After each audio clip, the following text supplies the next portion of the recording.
Just now placed short of the reported bank at 2051.90. Stop loss is kept at 2054.10.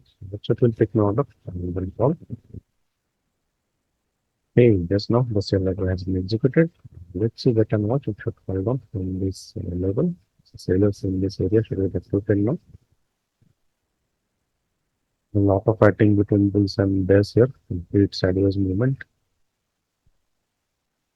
I'm ready with my stop loss. Stop loss is just part of the game, so sometimes it happens. Absolutely no problem if it hits the stop loss today. What is important is to follow the process of the set and just wait for the result. Okay, the stop loss has been hit in this trade. So it's a part of game. No need to worry at all.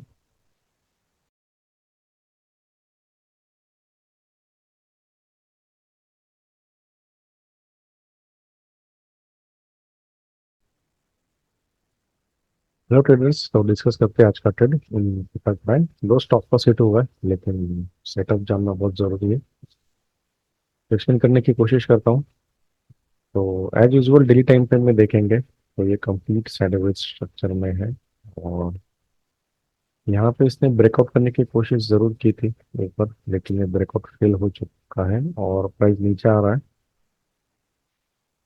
तो यहाँ पे हम कह सकते हैं कि यहाँ पे सेलर का एंट्री हुआ है, मान सकते हैं।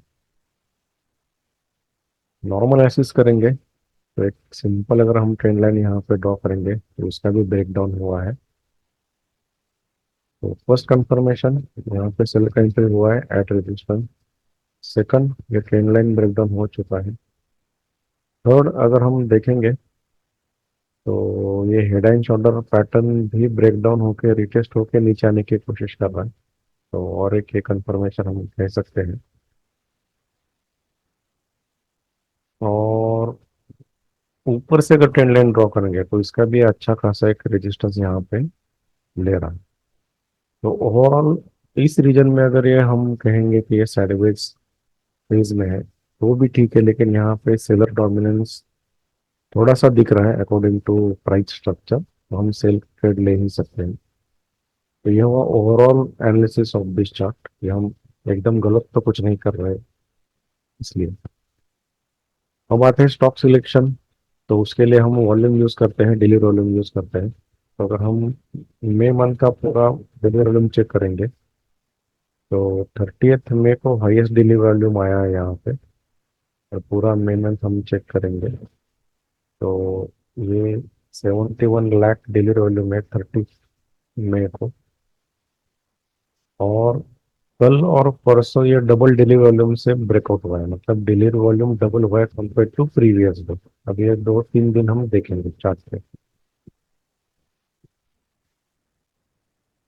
तो ये दिन था मई मंथ का हाईएस्ट डिलीवरी वॉल्यूम, मतलब यहाँ पे कहीं ना कहीं कुछ पोजीशन बना हुआ है।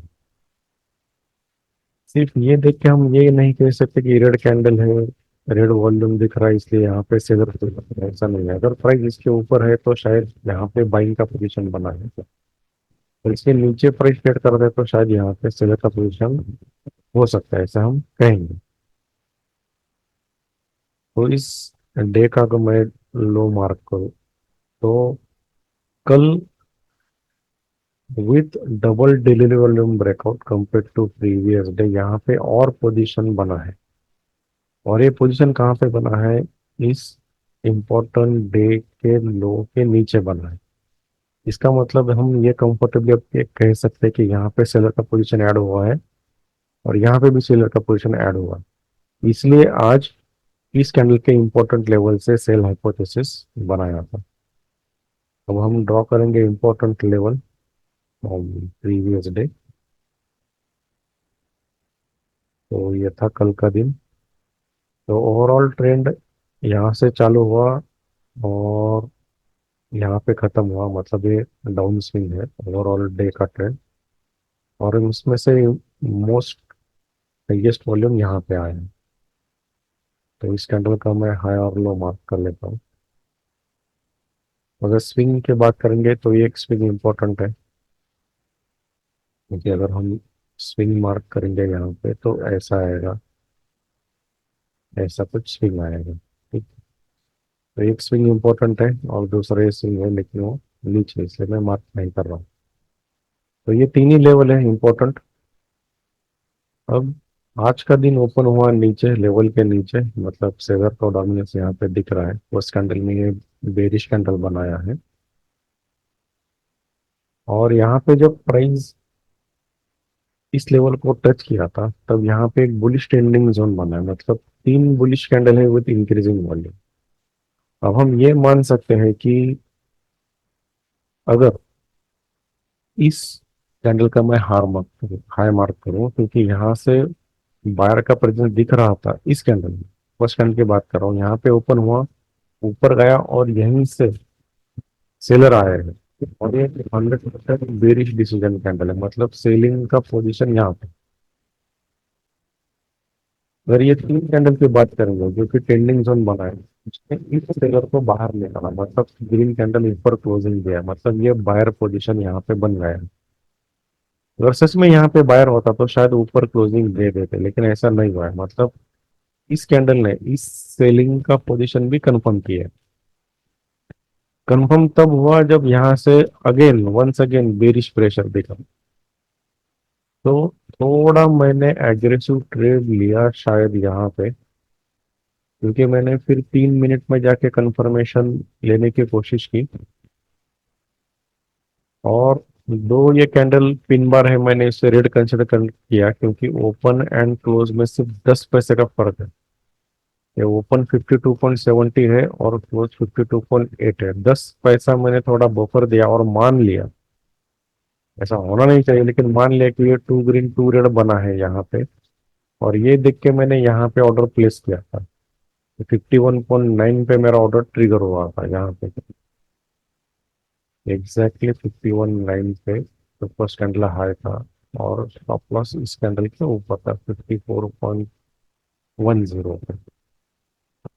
तो इस कैंडल में मेरा एंट्री ट्रिगर हुआ, थोड़ा रुका प्राइस, और अनफॉर्चुनेटली आज स्टॉप लॉस हिट हुआ है। कोई बात नहीं।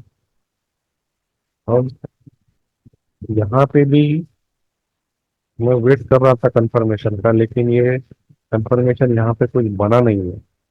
5 मिनट में देखेंगे तो ऐसा टू ग्रीन टू ग्रीन वैसा आसपास भी कुछ नहीं था, इसलिए यहाँ पे कुछ मैंने कोशिश नहीं किया सेल करने की। लेकिन ये दोनों रेजिस्टेंस काम कर सकते हैं। ये भी रेजिस्टेंस था, ये भी रेजिस्टेंस था। ये दोनों ट्रेड सही है, यहाँ से भी और यहाँ से भी। ऐसा कुछ मेजर गलती हुआ नहीं, लेकिन थोड़ा एग्रेसिव ट्रेड लिया ऐसा मुझे लग रहा है। लेकिन ये सब ट्रेड होने के बाद पता चलता है। कोई बात नहीं, stop loss is a part of the game. आपको समझ में आया होगा। फिर धन्यवाद।